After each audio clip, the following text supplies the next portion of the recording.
We're very gratified that Senator Wanggaard has decided not to carry through with the sort of threat of going to the circuit court on this election.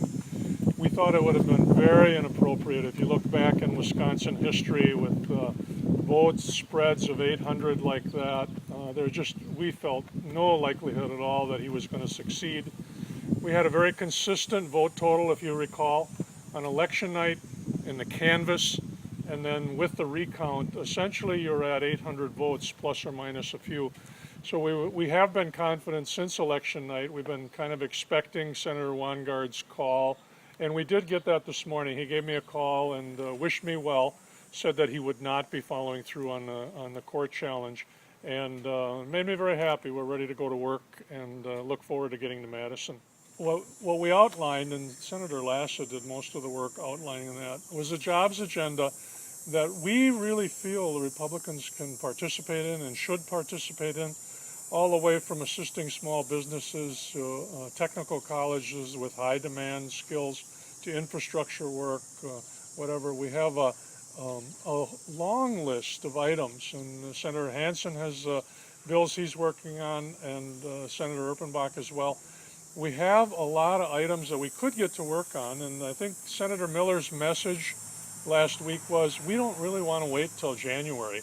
You know, it may turn out that way. It may be in the middle of the election brouhaha that we just won't go back into session. But I'm very hopeful that Senator Miller and Senator Fitzgerald get together with the leadership over in the Assembly, and that we can move forward on some of these items that have to do with jobs development immediately, rather than waiting till January.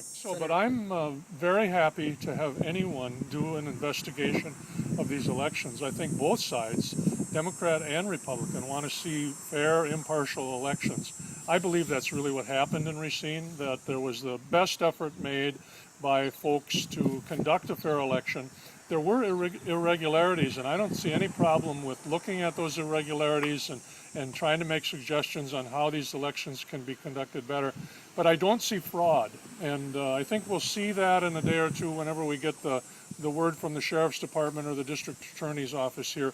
I don't think you're going to see fraud. We saw voter suppression from the Republican side. Folks brought in from Illinois to harass at the Central City voting locations. We saw folks trying to discourage folks from voting.